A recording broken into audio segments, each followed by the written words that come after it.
林婉，你家的果園快完了，你已經是個累贅了，我們退婚吧。我渾身顫抖，拉住未婚夫趙明軒的手。明軒，你聽我說。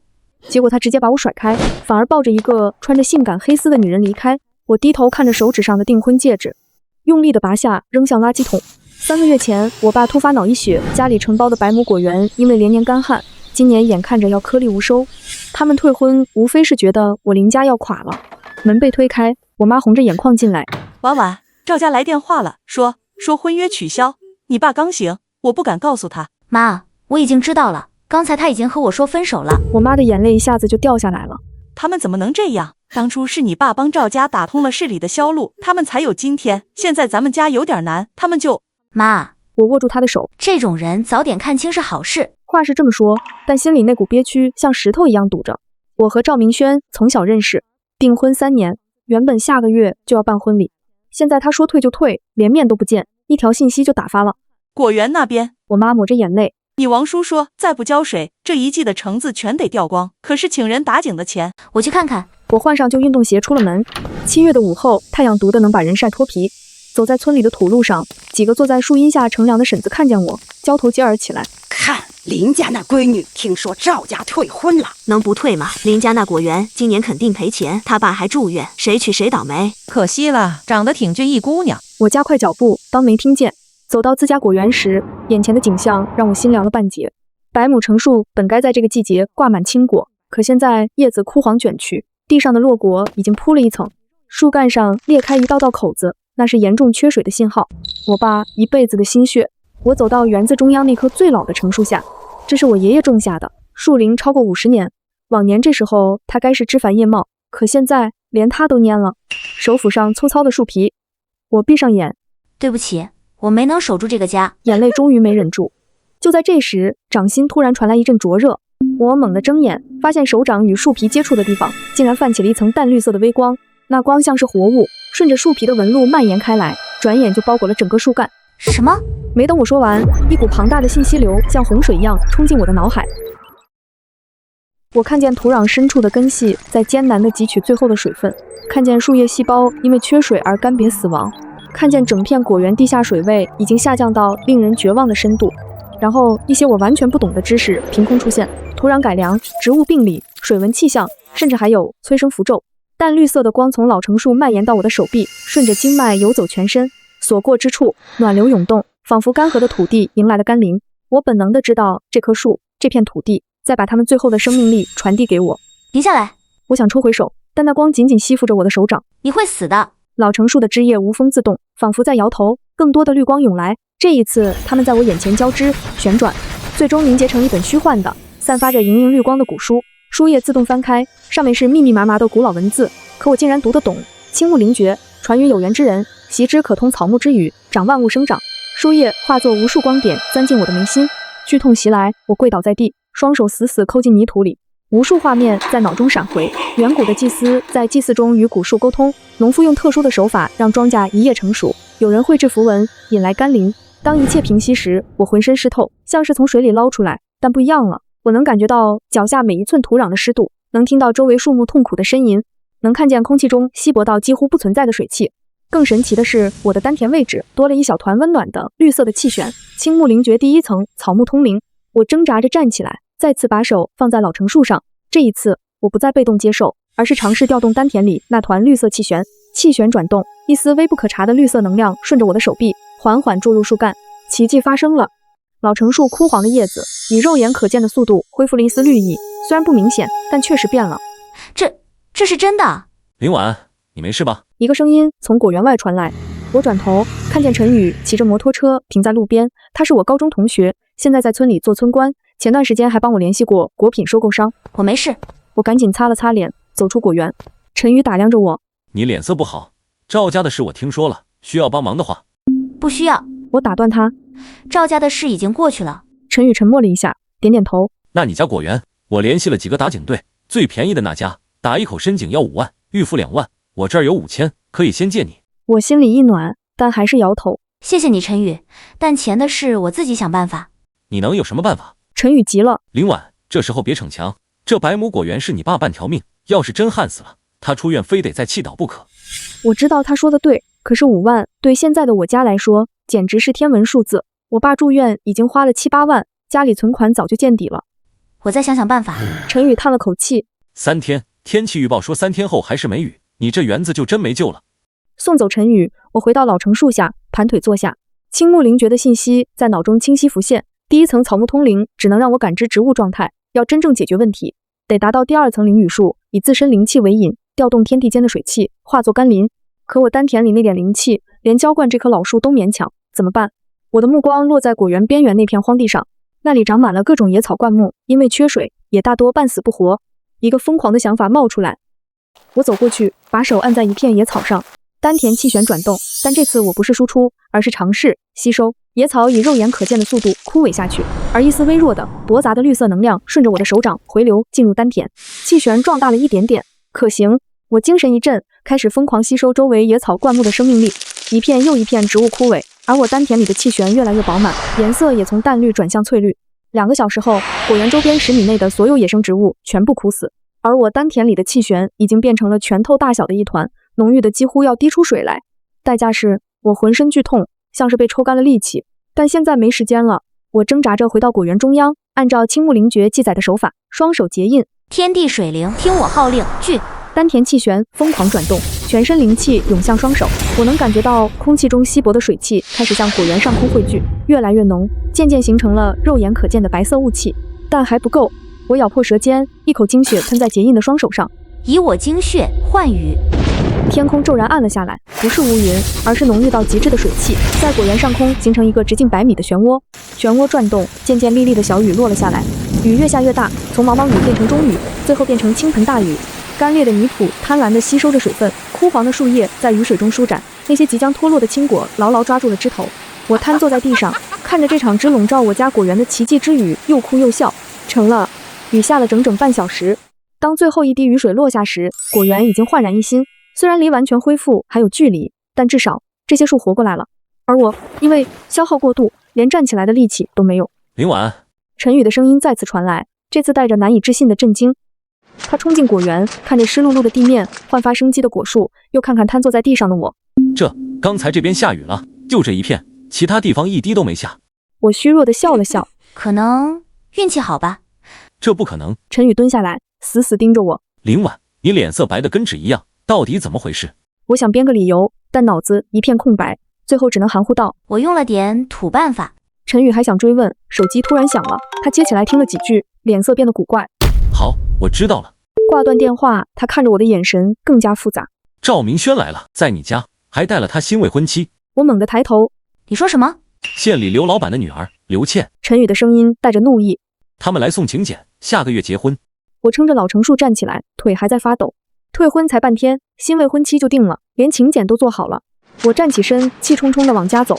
陳宇跟在我後面。林晚，你等一會兒。等什麼？到家門口時，我看到院子裡停了一輛嶄新的寶馬。趙明軒靠在車邊，旁邊站了一個穿着連衣裙的年輕女孩，正挽着她的胳膊，笑顏如花。我媽站在門口，臉色鐵青。見我回來了，趙明軒站直了身體，扯了一個笑。林晚，你回來了，介紹一下，這是劉倩，我們下個月結婚，今天特地來。劉倩打量着我，目光在我沾滿泥土的衣服上掃過，輕蔑地笑着。你就是林晚啊，聽明軒提過節哀啊，你家果園的事兒真是挺可惜的。我走到他們面前，看着趙明軒。請柬呢？趙明軒愣了一下，從車裡拿出一個大紅請柬遞過來。我接過，看都沒看，直接撕成2半，再撕成碎片，抬手揚了趙明軒一臉。滾！趙明軒臉色瞬間鐵青。林晚，你別給臉不要臉。我笑了。趙明軒，你的臉早就丟光了。我爸住院第3天，你就開始躲着我。我家果園出問題，你第一時間撤資。今天一條短信跟我退婚，下午就帶着新歡來示威。你的臉值幾個錢？劉倩尖叫道：你怎麼說話的？明軒是看你家可憐才送來請柬的，你別不識好歹。我轉向他，我不是好歹。劉小姐，你撿我不要的男人，感覺怎麼樣？你……趙明軒扯着劉倩的胳膊，冷冷地盯着我。林晚，本來我還想幫你加一把，現在看來沒必要了。我告訴你，縣裡所有收購商我都打過招呼，沒有人敢收你家的果子，你就等着橙子爛在地裡吧。他說完，拉着劉倩上車，油門轟響着開走了。我媽走過來，拉着我的手都在抖。婉婉，這下怎麼辦？他們家真要把我們封殺了，橙子這是要賣不出去了。我握緊她的手，看着寶馬消失的方向。媽，她還沒有那麼大的能量，以前我不知道，但現在我的橙子已經不是普通的橙子了。我轉身回了屋，我媽跟進來，眼淚又掉下來。婉婉，趙家要是真的打了招呼，咱家今年的橙子可咋办？我倒了杯水给他。妈，你先别说这個了，我打斷他，我爸那邊怎麼樣了？剛睡着了，醫生說他這病的靜養，不能再受刺激。我媽抹着眼淚，婉婉，媽知道你心裡苦，可趙家咱們真是惹不起。我握着手，並沒說話。惹不起，以前也許是，現在可不一樣了。趙家能在縣城裡一手遮天，但還有更遠的地方，趙家也管不了。我種出來的橙子好不好吃？媽，你照顧好我爸，我去園子裡看看。這麼晚了，你還去？沒事兒。我拎着手電筒又出門了。晚風吹過來，帶着雨後泥土的清新味道。走到果園時，我被眼前的景象驚住了。枯黃的樹葉現在綠油油的，在夜光下泛着光，枝頭上那些青果子一個個飽滿結實，看着就喜人。尤其是那棵老橙樹，樹幹粗了一圈，枝葉茂密的能遮出一大片陰涼。我走進老橙樹，把手貼在樹幹上，就靠你了。我走到一棵普通的橙樹下，摘了個青果，果子還硬，離成熟至少還有1個多月，可我等不了了。我調動丹田裡的氣，翠綠色的靈氣順着經脈流到指尖，我點在那顆青果上，靈氣滲入果皮。奇妙的事情發生了，青果以肉眼可見的速度開始變色，由青綠轉為黃綠，再到明亮的橙黃色，果皮變得光滑飽滿，散發出濃郁的橙子香氣。這只用了不到1分鐘，一個本應1個多月後才成熟的橙子，在我手上完成了整個成熟過程。我小心地剝開橙皮，果肉飽滿多汁，橙瓣分明。我嘗了一半，清甜的汁水在嘴裡炸開，帶着一種說不出的清爽感。咽下去後，喉嚨裡還留着淡淡的回甘，這味道絕了，比我家往年最好吃的橙子還要好吃10倍。我心裡有了底。第二天一大早，天還沒亮透，我就背着竹筐進了果園。昨晚我實驗了大半夜，靈氣催熟的橙子不僅成熟快，味道好，還有意想不到的效果。我覺得有安神的效果，還能增強人的精氣神。像我今天只睡了幾個小時，卻感覺渾身精神一振。這已經不是普通的橙子了，說是保健品都有人信。我挑了滿滿一筐最大最漂亮的橙子，騎着車去了鎮上的早市。鎮子不大，就一條主街，兩邊是店鋪，街邊擺着各種攤子，賣菜賣肉賣早餐，熙熙攘攘。我在街尾找了個空位，鋪了塊塑料布，把橙子擺出來。新鮮橙子先嘗後買，我喊了一聲。旁邊賣菜的大嬸看了我一眼，哎，你是林家的閨女，你家橙子這麼快熟了，不是說還得1個月嗎？我笑了笑，這是我們家新品種，早熟的品種。陸續有人圍過來，橙子的賣相確實太好了，金黃，個頭又大，看着就誘人。多少錢1斤？一個大媽問。20，大媽聲音都尖了，搶錢啊！現在的橙子頂多就5塊錢。我遞過去半個剝好的橙子，您先嘗嘗，要是覺得不值，可以不買。大媽將信將疑的接過，吃了一半，她眼睛一下子瞪大了，又趕緊吃第2半、第3半。這橙子，我笑着說，好吃吧？大媽舔了舔嘴唇，好吃是好吃，可20也太貴了，15行不行？15我就買了。我搖了搖頭，20，我們不還價的。大媽糾結了半天，最後還是掏了錢，給我來3斤。我孫子就愛吃橙子，這個他估計喜歡。開張了，有了第一個買的，後面就順利多了。雖然20塊1斤嚇退了不少人，但還是有那麼幾個捨得花錢的。有個開小超市的老板嘗過後，直接要了10斤，說要放在他們家店裡賣。賣不到2小時，我2筐橙子都賣光了。我數了數手裡的錢，2000塊。抓着這沓錢，我手有點抖。我不是沒有見過錢，是太久沒見的鏡像了。自從爸爸住院後，家裡只有出沒有進，存款一天比一天少。2000塊是我們家的希望。臨晚，我抬頭，陳宇騎着摩托車停在我面前，看我空了的竹筐，又看了看我手裡的錢，一臉驚訝，來這兒賣橙子了，把橙子賣光了，這麼快？我點點頭，把錢收好了，對他說，你怎麼來了？去村裡路過。陳宇下車，你真神了，昨天不是說果園半死不活嗎？今天就能摘果賣錢了，你這橙子怎麼成熟的這麼早啊？我站起來，我有我的辦法。陳宇，你能不能幫我個忙？你說，你幫我打听打听，縣裡或者市裡有沒有那種做高端水果禮盒的店，或者有機食品超市。陳宇皺眉，你想繞過趙明軒，直接對接高端市場？對，我挑起空竹筐，他封殺的是普通收購商，那些做高端市場的，可不買他們家的賬。有道理。陳宇想了想，我還真認識一個，市裡有一家叫鮮品閣的店，專門做進口水果和高檔禮盒，老板姓周，是我大學同學的表哥，我可以幫你問問。那就謝謝你了。客氣啥？陳宇挠了挠頭，不過林婉，你得有個準備，高端市場要求很高的，你這種種植規模、品控標準、供貨穩定性，都得跟人家對接上。我知道，我看着他，所以我需要先證明我的橙子值這個價。明天我摘一點橙子，你幫我送過去，讓人家先看看，行嗎？這肯定行啊。陳宇痛快地答應了。回到家，我把2000塊塞進媽媽手裡，我媽看着錢，愣了半天，這是賣橙子掙的？對呀，我把事兒簡單的說了說，媽，咱家橙子今年品質特別好，能賣上價的。我媽數着錢，手還在抖，可是婉婉，這才剛開始，趙家那邊我來應付。我握住他的手，媽，爸的病要錢，果园維護要錢，咱们不可能坐吃山空。趙明軒想要封殺咱們就自己找路子。我媽看着我，眼圈又紅了。媽聽你的，你說咋辦就咋辦。下午我又去了果園，這次我是來給果樹檢查的。果樹恢復了生機，但還不夠。要想長期產出高品質的橙子，得從根本上改善。我找了片空地，盤腿坐下，運轉青木靈訣。這一次，我嘗試溝通整片果園的土地，靈氣順着我的手掌滲入泥土，像觸角一樣向四面八方延伸。土壤和靈氣結合，我看到了我家果園的問題。土壤缺乏有機質，地下水位還很低，果樹的根系老化，吸收能力差。這問題一大堆，不過我也有思路。收工起身，我去村裡的小賣部買了紙筆，又去農資店問了問有機肥的價格。回來路上碰見了幾個村裡人。林婉，聽說你家橙子開賣了。說話的是李嬸，村裡有名的長舌婦，20塊一斤，你可真敢要價。我看着李嬸，你嘗過？我哪吃得起？李嬸撇了撇嘴，不過我可聽說了啊，趙家那位少爺發話了，誰敢收你家的果，就是跟他過不去。林婉啊，聽你嬸我勸一句，低頭服個軟，人家還能給你條活路呢。李嬸，你要是願意，你就跟他低頭吧，我可以自己找自己的路，不勞你費心了。說完我就走了。李嬸在後面氣得跺腳，倔吧，看你能犟到啥時候。我可不生氣，村裡就這樣，誰家有點事兒，轉眼就能傳遍了。趙明軒退婚，我們家果園危機，我現在高價賣橙子，那都是他們茶餘飯後的談資。可沒關係，等到我的橙子打開市場那一刻，他們就会對我說好話了。接下來3天，我做了3件事：買有機肥，改良土壤，還請了短工一起施肥鬆土。晚上用靈氣溫養土地。我挑了10箱橙子，讓陳宇幫忙送去市裡的仙品閣，還去了趟醫院看爸爸。我爸精神好了些，身子還不利索，見我來了，他急着問果園的情況。我沒告訴他趙明軒和我退婚，還要封殺我家果子的事兒，只說橙子長得好，已經開始賣了。我爸愣了一下，怎麼可能？往年這時候果子還青呢。我削着蘋果，爸，你就安心養病吧。今年的氣候特別，咱家橙子熟得早，園子裡有我。我爸看着我，嘆了口氣，婉婉，爸拖累你了。你和趙明軒的婚事，爸，我打斷他，婚事取消了。趙家覺得咱家現在配不上他了。我爸愣住，隨即臉氣得通紅。趙家怎麼能這樣？當年要不是我把蘋果遞給他，這樣的人家早點看清是好事。您別動氣，醫生說了不能激動。我爸喘了幾口氣，慢慢恢復下來。他握着我的手，眼睛濕了。婉婉，苦了你了。我搖頭，不苦，爸，咱家會好起來的，我保證。從醫院出來，我在門口撞見了最不想見的人，趙明軒。他西裝革履，從一輛奔馳上下來，手裡拎着果籃，看樣子是來看什麼人。看見我，他腳步一頓，露出那種居高臨下的笑。林婉，來看你爸。我沒理他，徑直往前走。哎呀，別走啊！他攔住我，聽說你去鎮上賣橙子了，20塊一斤，可以呀，挺會編的。我停下腳步，看着他，讓開。急什麼？趙明軒湊近一步，壓低聲音。林婉，我打聽過了，你還送了橙子去仙品閣，想繞過我。我告訴你，周老闆是我哥們的表哥，我已經打過招呼了，你的橙子進不去。我心裡一沉，可臉上沒有流露出來。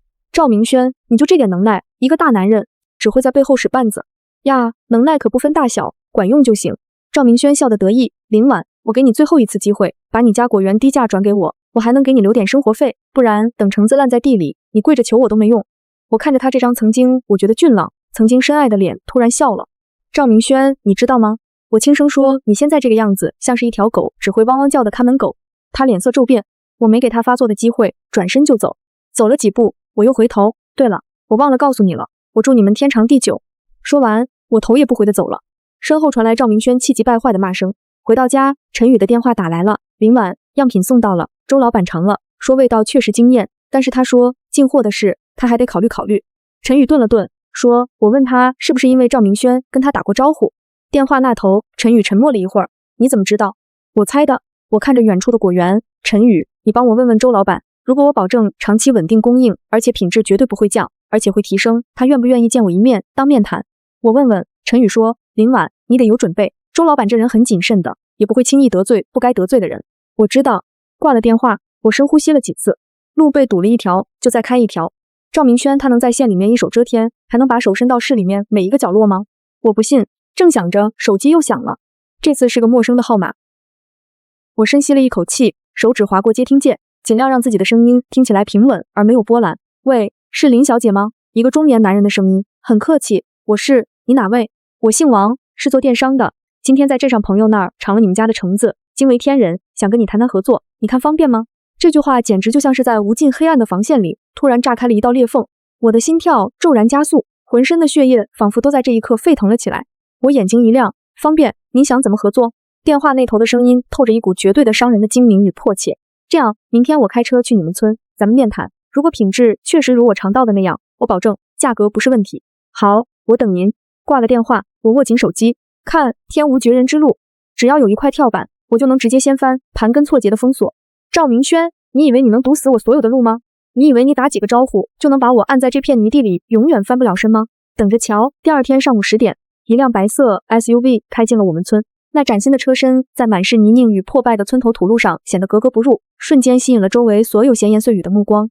伴隨着沉穩的引擎轟鳴，車停在我家門口，下來一個40出頭的中年男人，笑容滿面，手裡還提着個精致的果籃。林小姐是吧？我是王振濤。他熱情地伸手，他打量着我，眼神中閃過一絲不易察覺的驚訝，似乎沒料到種出那種極品鮮果的會是一個穿着如此樸素的年輕女孩。我跟他握了握手，王老板，咱們進屋坐。哪怕身處這破敗的院落，我也絕不能在氣場上落他半分。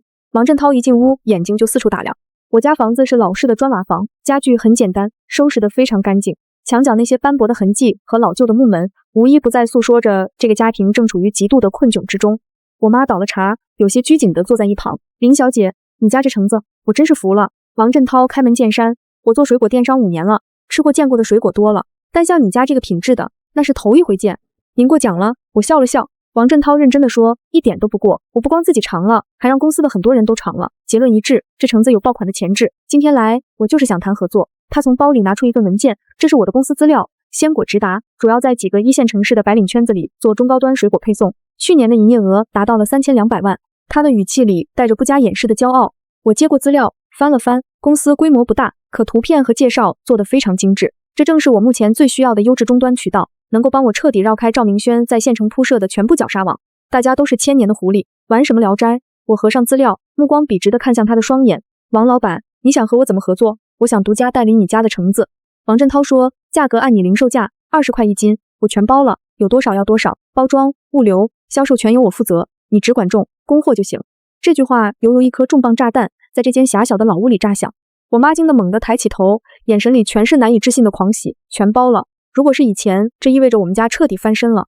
我没有表現出任何多餘的情緒，甚至連眼神都沒有波動。我心裡快速盤算了一下，20塊1斤，如果果園正常產量能達到50萬斤，那就是1000萬，扣除成本，淨賺600-700萬沒問題，這能解決燃眉之急。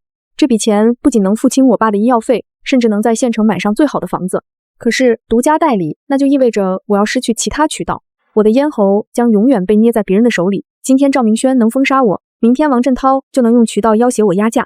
我好不容易逆天改命得來的鮮果，絕不能淪為別人的附庸。我放下資料，王老板，獨家代理不行，果園不大，產量有限，我可以保證優先供應你，但不能全給你一家，價格還得再跟你商量。空氣瞬間凝固了，我媽嚇得差點站起來，拼命用眼神暗示我別把財神爺給氣跑了。王振濤挑眉，林小姐，我聽說你惹了不該惹的人，你們鎮上有個趙家對你有意見，你這時候能找到銷路就不錯了，還挑嗎？我搖搖頭，我不是在挑，我家橙子值這個價，您嘗過，您知道，而且我不瞞您，是鲜品閣的周老板也在和我們接觸，所以獨家不可能，底牌就是用來互相威懾的。我知道周老板未必會答應，但他也絕對無法立刻去求證。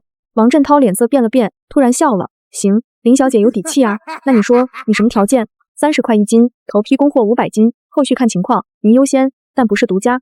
我說，而且我要預付款30%。王振濤差點站起來，林小姐，你這價比進口橙子還貴了。我不退半步，那雙經歷過絕望深淵的眼睛裡，現在只剩下絕對的統治力，值不值？您心裡有數。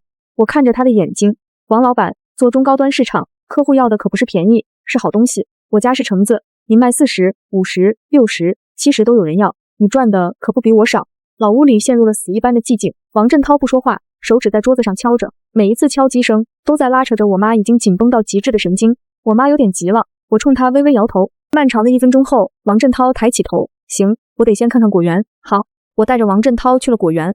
剛剛度過那場神級淋雨的洗禮，這裡早已脫胎換骨。正是上午，陽光透過樹葉灑下來，整個園子綠意盎然，橙子掛在枝頭，金燦燦的，看着就喜人。王振濤走進園子，眼睛亮了，先是圍着幾棵樹轉，用手摸葉子，捏泥土，嘗了幾個橙子，這土鬆軟，施的什麼肥？他蹲下來抓起一把，泥土裡還殘留着青木靈蕨的淡淡溫熱，那是現代科學根本無法解釋的生命奇蹟。我面不改色地給出了早已準備好的說辭，自家沤的有機肥，還有點祖傳的法子。王振濤站起來，又走到老桐樹下。這棵樹現在長得格外茂盛，樹幹粗壯，枝葉間掛着果子，比其他樹大一圈。這棵樹有年頭了吧？對，我爺爺種的，50多年了。王振濤摸着樹幹，滋滋稱奇。一般老樹產量會下降，你這棵反而更好。說到這裡，他突然停下了腳步，銳利的目光猶如探照燈一樣，死死盯住了我的臉。他轉了一圈回來，臉色嚴肅：“林小姐，您家果園是不是有秘密啊？”我心裡一緊，難道他看出了靈氣催生的痕跡，還是他在試探我能不能大規模複製這種奇蹟？如果仙叔的秘密曝光，引來的就不只是趙明軒這種級別的跳梁小丑了。就在我渾身肌肉緊繃，準備變臉的時候，王振濤笑了。不過我不會多問的，做這行的都懂，誰家都有點看家本領。你的條件我答應，30塊1斤，500斤頭批貨。明天我要派車來拉，合同我現在就擬。巨大的喜悅瞬間衝決了理智的堤壩，我心裡一塊石頭落了地。有了這筆巨款，趙家那可笑的經濟绞殺就徹底成了一個笑話。但是王振濤話鋒一轉，我有一個要求，品質必須穩定。今天我看的这些果子，以後的貨都得是這個水準，只能更好，不能差，我保證。那咱們合作愉快。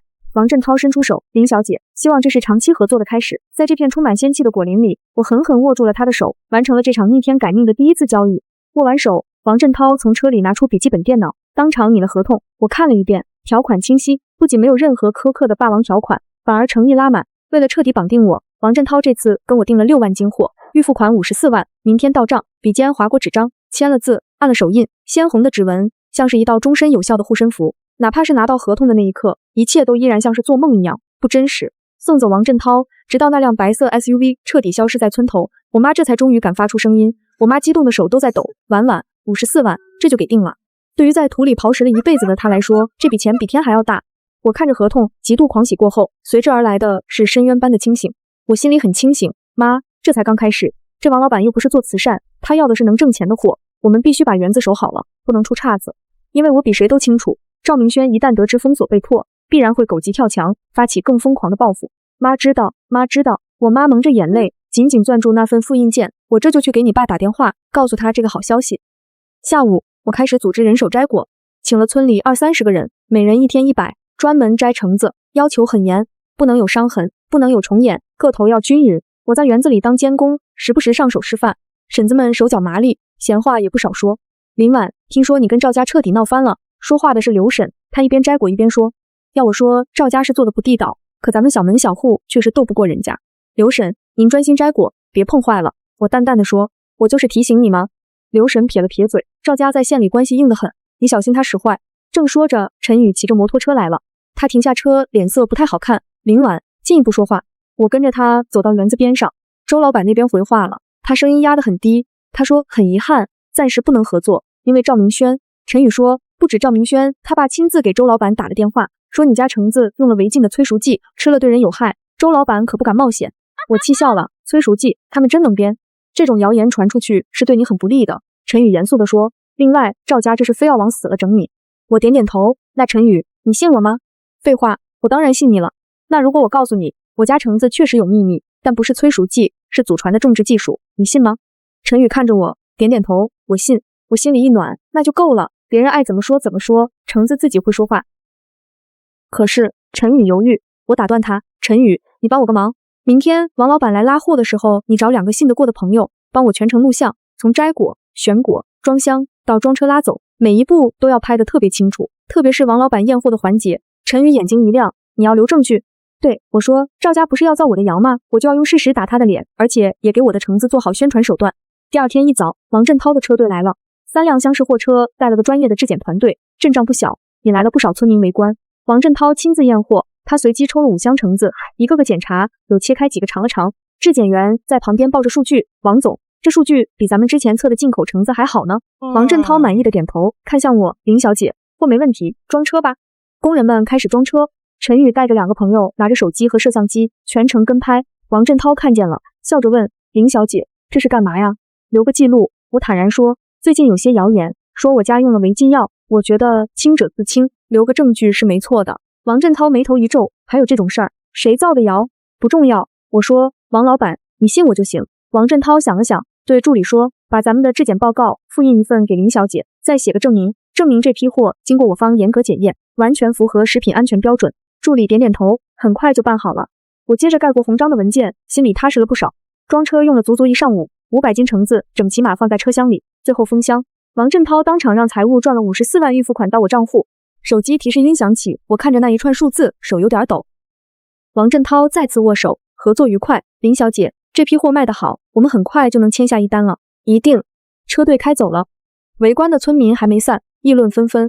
真賣出去了，30塊1斤呢，我剛才聽見了，54萬，我的天吶，林家這是要翻身啊！趙家不是說他家橙子有問題嗎？人家大老板親自來拉貨，還能有假呀？我聽着這些議論聲沒說話。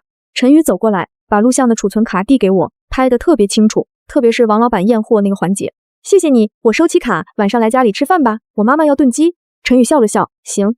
晚上陳宇來家裡吃飯，我媽做了4菜1湯，還特意開了瓶我爸珍藏的酒。飯桌上，她不停地給陳宇夾菜。小陳，多謝你了，多虧你幫忙。阿姨謝謝你。阿姨您客氣了，我跟林婉是同學，應該的。我舉起酒杯，陳宇，我敬你，真心謝謝你。陳宇和我碰了杯，一飲而盡。放下酒杯，他看着我，林婉，接下来你有什麼打算？先把貨穩住吧。我說，王老板這邊要賣得好，下一單很快就回來，我會保證質量和產量的。陳宇點點頭。另外，你得小心，趙家肯定不會善罷甘休。我知道。正說着，是一個陌生號碼打了過來。電話那頭是一個男人的聲音，林婉是吧？你家果園是不是在村東頭？是，你哪位？我誰不重要，聽好了，明天開始，每天下午3點到5點，我們施工隊要在那邊挖溝鋪管道，你的園子得讓出50米寬的地方，要是耽誤了施工，後果自負。我心裡一沉，什麼施工？我怎麼沒接到通知？鎮上水利工程文件明天就貼出來了，我就是提前通知你一聲，記住了，下午3點到5點別在園子裡待着，碰着了我們可不負責任。電話掛斷。陳宇問我怎麼了，我把電話內容說了。陳宇臉色難看，水利工程，我就在村裡工作，怎麼沒有聽說過？肯定是趙家的人，他們開始給我使絆子了。我冷聲說。陳宇說，明天我去鎮上問問，沒有正式文件，他們就是胡來。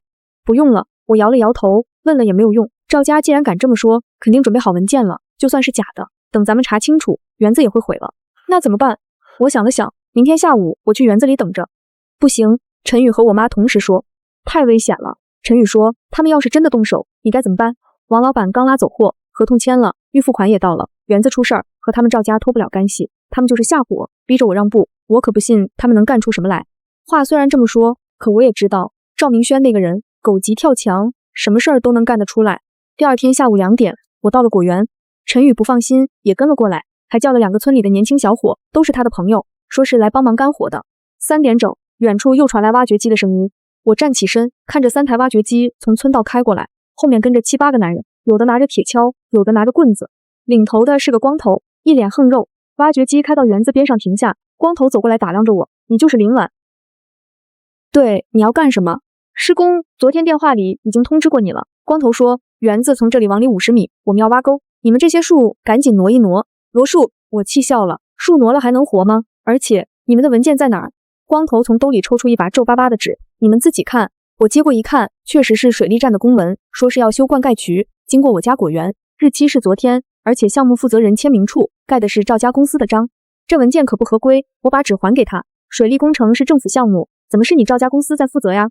光頭不耐煩了，我不管他誰負責，有文件就得執行，趕緊讓開，別耽誤我們幹活。他揮手，挖掘機發動起來，鏟斗抬起，對着果園裡最外3排成樹。我看你們誰敢動！我站到挖掘機前，今天你們要挖这園子，就從我身上壓過去。光頭臉色一沉，你別給臉不要臉啊！哥幾個是拿錢辦事兒，不是想傷人。你要是真不讓開，就別怪我們不客氣。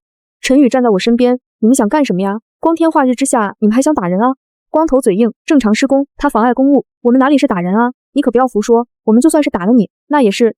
就在這時，一輛車開過來，黑色的轎車停下後，趙明軒從車裡走下來，他穿着休閒裝，戴着墨鏡，慢悠悠地走過來。他取下墨鏡看着我，又看看挖掘機，喲，林婉，你準備幹什麼呀？阻礙工程施工可是違法的。趙明軒，你少來這套，什麼水利工程，不就是你搞的鬼嗎？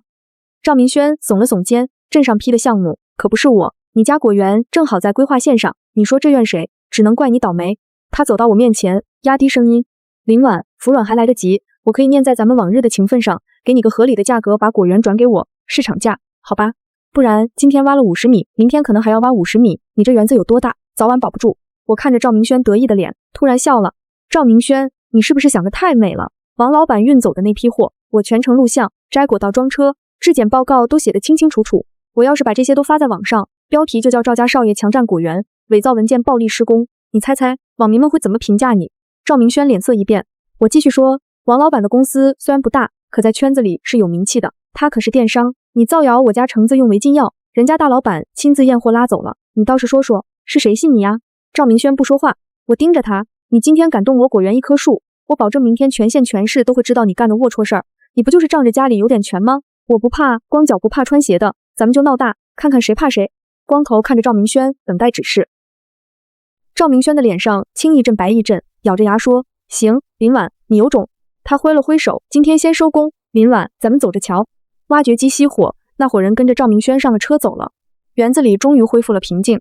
陳宇鬆了口氣，嚇死我了，真怕他們動手。我其實也有點後怕，他們不敢。趙明軒要的是果園，又不是人命，把事情鬧大了，對他來說沒有好處。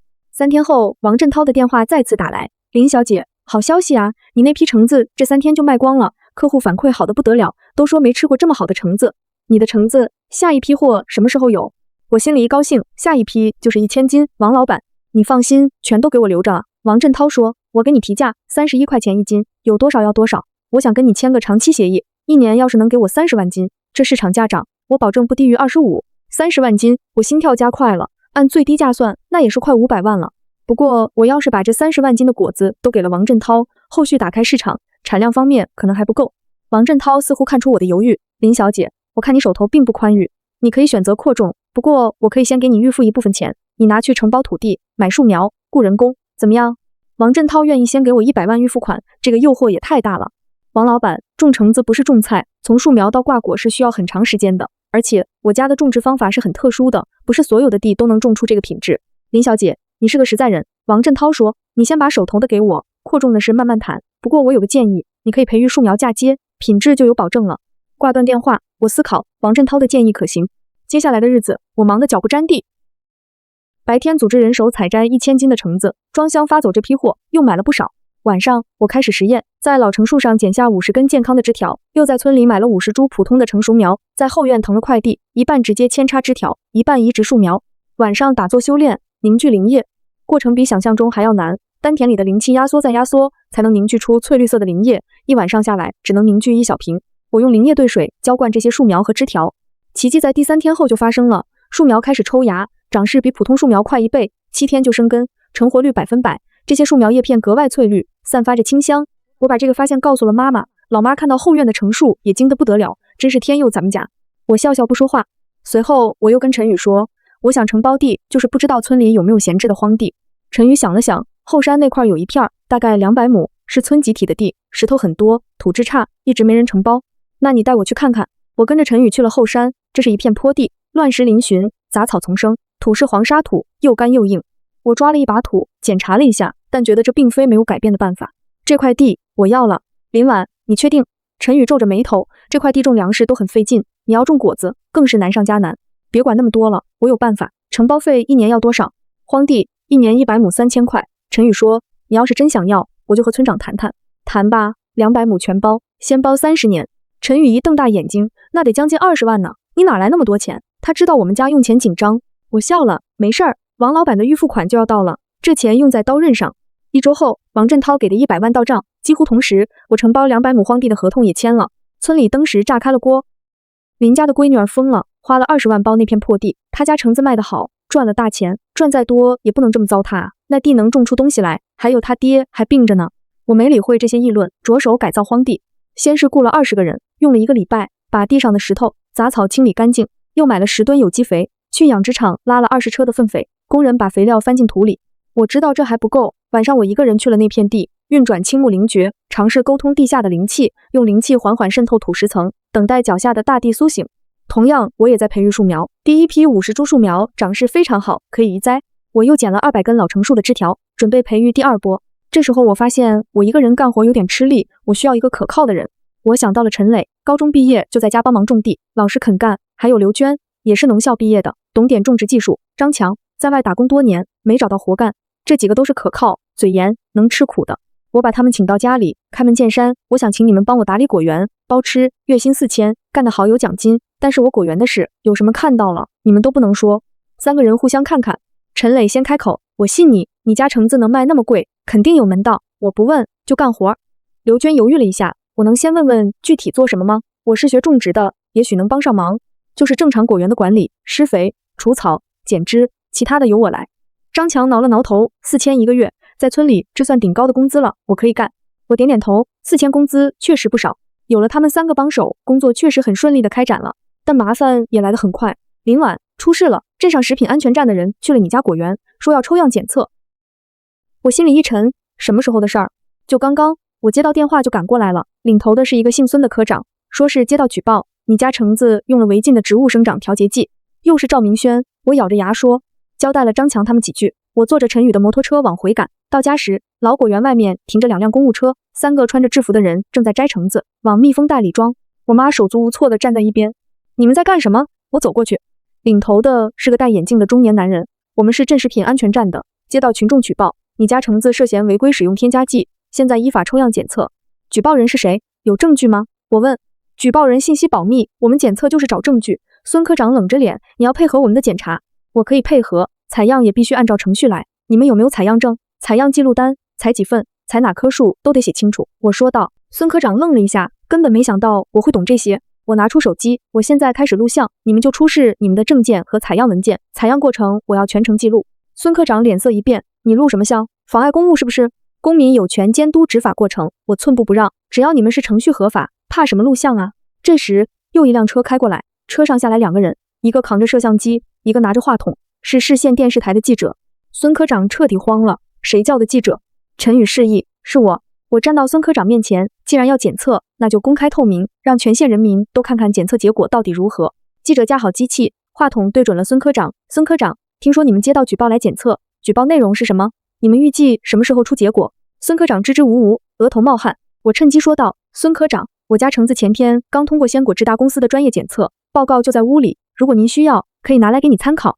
不用了，孫科長擦了把汗，我們今天就是常規抽檢，小張，採2份樣就行了。採樣草草結束，孫科長帶着人灰溜溜走了。記者走過來，林小姐，能不能採訪一下你關於你家果園的事兒？我點點頭，當然可以，我也想借這個機會澄清謠言。當晚，縣電視台的民生新聞播放了採訪片段，鏡頭裡我展示了王振濤公司的質檢報告，還有橙子銷售合同。我對着鏡頭說，我們家橙子種了10幾年，一直用的是最傳統的方法。今年橙子品質好，是因為我們改良了土壤，用了有機肥，加上今年氣候適宜。有人說我們用違禁藥，那是惡意重傷我們。記者又問，舉報是怎麼回事？我坦然道，同行競爭，我家橙子賣得好，有些人看不慣，可我相信，只要東西好，就不怕檢驗。食品安全站的同志今天來採樣了，我很期待結果，還我們一個清白。節目播出後，效果立竿見影。第二天，我接到很多電話，有想買橙子的，還有想談合作的，還有記者也想來探訪。王振濤也打來電話，林小姐上電視了呀，夠硬氣，我喜歡和你這樣的人合作。對了，第2批貨什麼時候能過來？月底吧。大概有3000斤左右。好，我全要了，價格按照30塊1斤。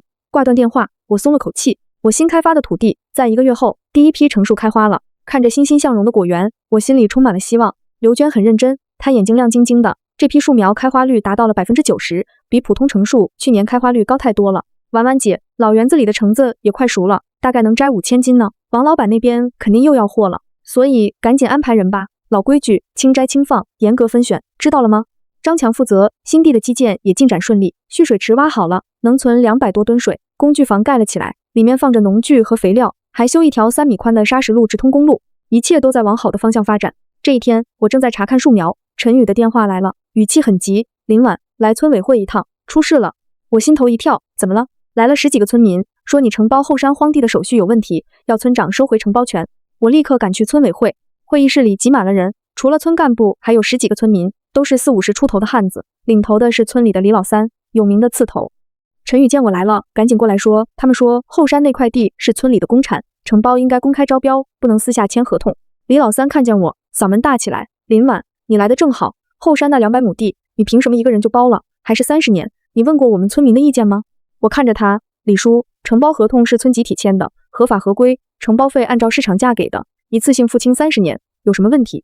李老三拍着桌子，問題大了。那地是村的集體財產，承包要大家共同同意，你倒好，偷偷摸摸就簽了，誰知道裡面有沒有貓膩？其他村民跟着起哄，就是憑什麼給他一個人？他有錢了就能欺負人？把地收回来。村長趙建國敲了敲桌子，安静，都安静。林婉承包的那塊地手续很齊全，再說那是荒地，荒了多少年了，有人要就不錯了，你們還挑三拣四啊？李老三不依不饒，村长，话可不是这么说的，荒地也是地，以後值錢了呢。他能花20萬包，說明這地有潛力，要包必須公開競標，價高者得。我明白了，這不是衝地，是衝我。我開口，李叔，你說要公開競標，可以，我現在出了20萬，包了30年，有誰出價比我高，只要有人出，我就讓。會議室安靜了，20萬包一片荒地30年，村裡人看來已經是天價，誰願意出更高呢？李老三臉色變了變，嘴硬道，必須按程序來。程序就是我跟村裡簽合同，錢也付了，我拿出合同複印件，白紙黑字紅章蓋着，你要是有異議，去鎮上，去縣裡告。但在這之前，這地是我的，誰都別想動。李老三指着我，林婉，你別太囂張了，我告訴你，這地你種不安生的，這是威脅我呀。陳宇站在我身邊，李老三，你這話什麼意思？威脅林婉？李老三陰陽怪氣道，我哪敢，我就是提醒他，種地不容易，荒山野嶺出點事兒，那可別怪別人。說完，他帶着人走了。會議室只剩下村幹部和我們。趙建國嘆了口氣，林婉，別往心裡去，李老三那個人就是眼紅你。你放心，合同是有效的，地就是你的。我點點頭，謝謝村長。出門之後，陳宇對我說，防着點兒，李老三在村裡是出了名的混不吝，又貪又爛，他今天敢來鬧，估計是有人在他背後撐腰。我看了陳宇一眼。接下來幾天，我加強了果園的看護，陳磊、劉娟、趙強他們3個人輪班，晚上住在地頭的工具房裡。我還買了幾條狗，拴在果園四周，可防不勝防。第3天夜裡出事了，凌晨2點多，我被狗叫聲驚醒，緊接着陳磊打電話來，婉姐，咱們的地着火了。我套上衣服往外跑，趕到那片荒地時，火已經燒起來了，不是很大，但正好燒在育苗區邊上。陳磊和張強正在搶救，我趕緊加入救火。發現得很早，火勢沒有蔓延開，20分鐘後就撲滅了。可育苗區邊上的樹苗全都燒焦了。陳磊指着地上，婉姐，你看看，地上有汽油桶的痕跡，還有煙頭，是人為縱火。報警吧，我冷靜地說。警察來了，取證，做筆錄。荒郊野嶺，沒有監控，沒有目擊人，那是很難查的。李老三雖然有嫌疑，可也沒有確切的證據。警察走後，我看着燒焦的樹苗，心裡湧起了一股火，他們要把我趕盡殺絕，想得美。陳宇趕過來，看到現場，拳頭攥緊，太狠了，這分明是要斷了你的路。陳宇，你能不能幫我個忙？你說，我想裝監控，是隱蔽監控，樹上、草叢裡、石頭縫裡多裝幾個，要帶夜視和移動偵測的。行，我有個朋友做這個，明天把他叫來。還有，我看着山林還要養幾條厲害的狗，不是看門的狗，要能追能咬的。陳宇明白過來，你要抓現行的？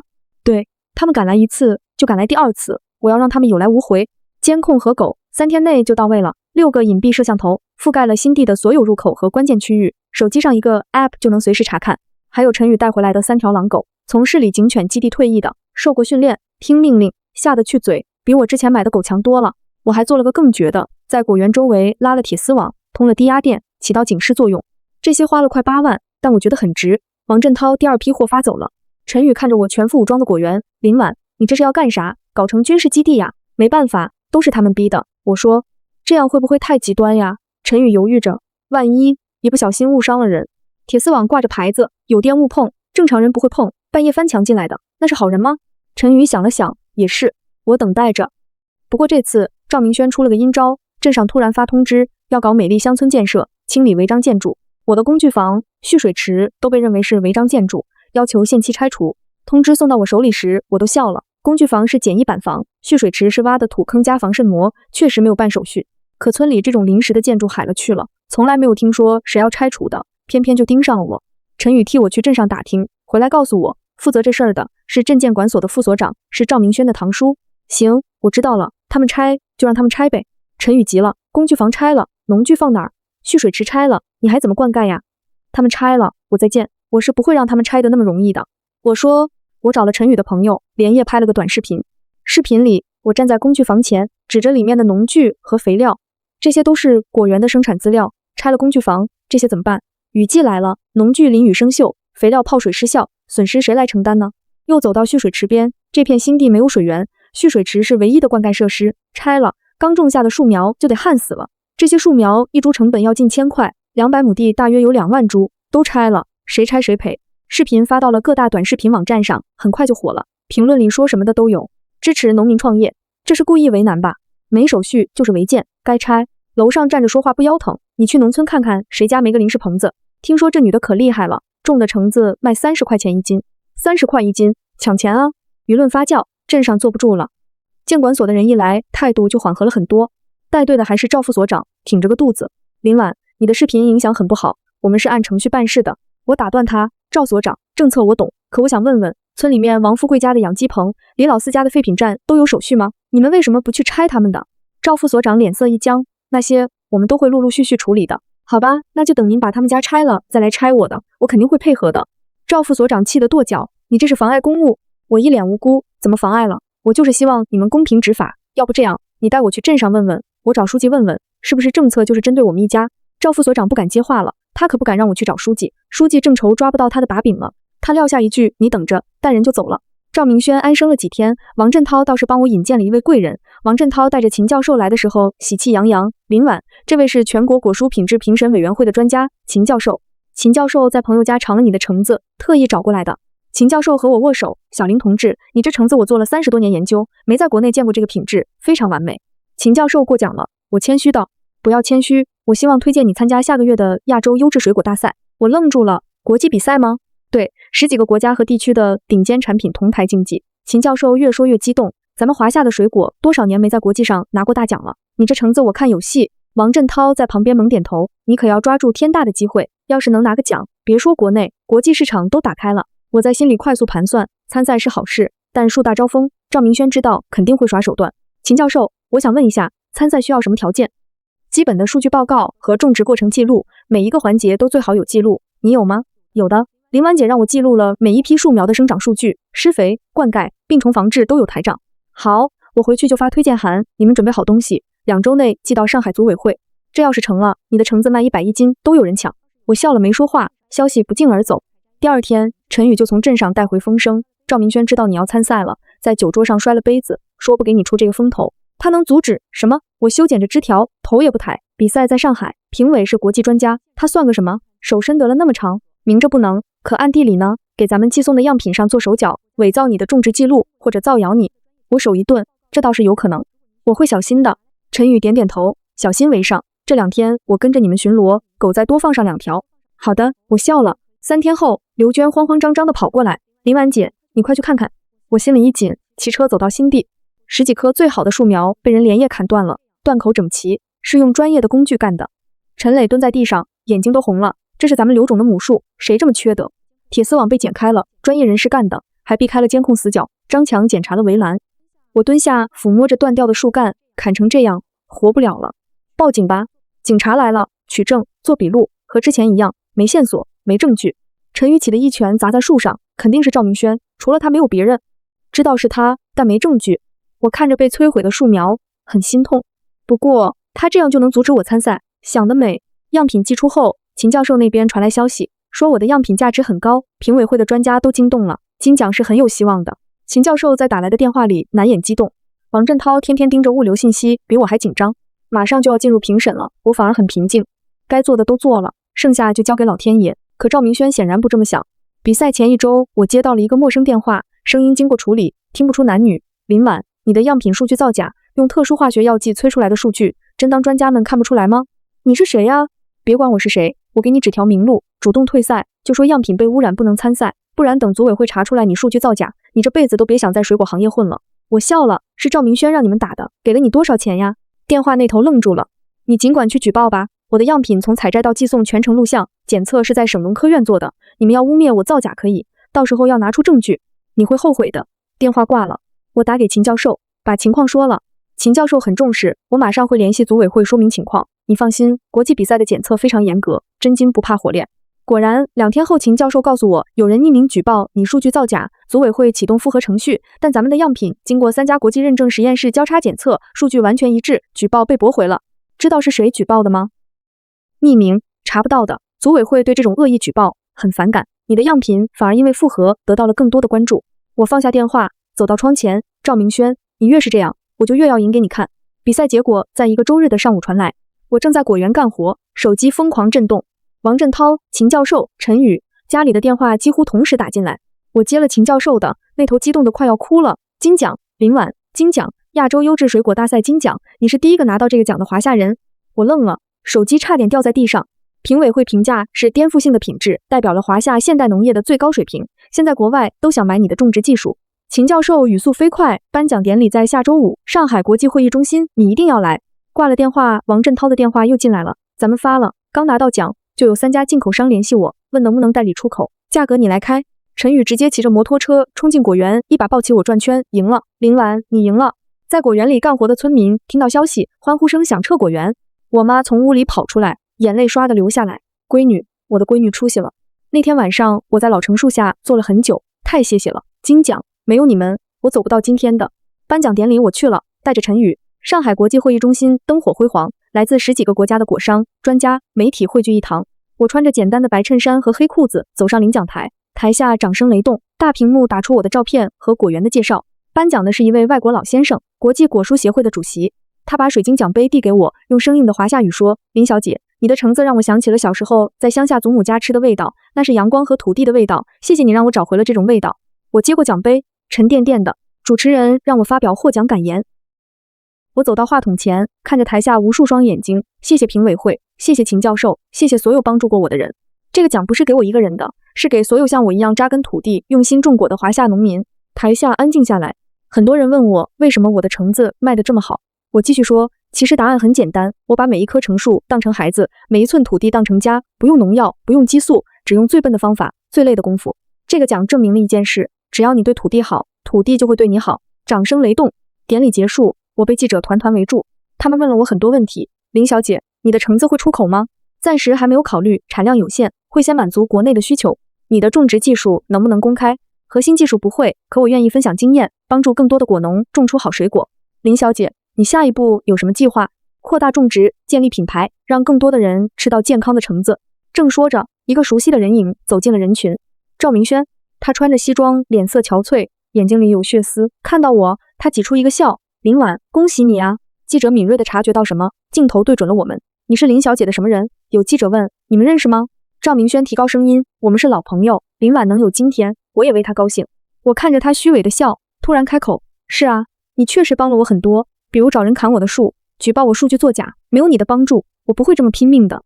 趙明軒臉色驟變，記者們嘩然，閃光燈噼里啪啦地對準了他。林婉，你胡說什麼呢？趙明軒壓低聲音，我是不是胡說？你心裡有數。趙明軒，比賽我贏了，你還有什麼陰招可以使出來？我說完，帶着陳宇離開，留下趙明軒一個人應付。回到家裡，各種頭銜都朝着我砸過來，橙子大王、水果女王、華夏農業的新希望。電視台、報紙、網絡媒體輪番報道，我果園的電話更是被打爆了，有想要採訪的，有想要合作的，還有想投資的。王振濤拿着厚厚一摞合同找我，這是國內3家頂級連鎖超市的供貨合同，這是5家5星級酒店的獨家協議，還有電商平台的旗艦店邀請，還有農業廳想要你做特邀顧問。我拿着這些合同，金額一個比一個大。都簽嗎？陳宇問。不簽，產能跟不上，簽那麼多有什麼用？挑2家信譽好的超市，1家酒店，電商平台可以合作，控制供貨量，其他的等到產量上來再說吧。那農業廳的市里顧問呢？我能當，但把我當典型就算了，我只是想老老實實種橙子，可不想搞那些虛的。1周後，趙明軒的父親趙鐵柱找上門了，60多歲，頭髮花白，氣場很強，開着奔馳 S500，帶着司機直接到了果園。我正在地裡幹活，滿手是泥，他看見我愣了一下。林小姐，我看着這位趙董事長，之前我還有可能成為他家兒媳婦。他衝我伸出手，我沒有握，不好意思，我手髒，有事兒直說吧。他收回手也不尷尬。林小姐是爽快人，我想收購你的果園和品牌，價格你來開。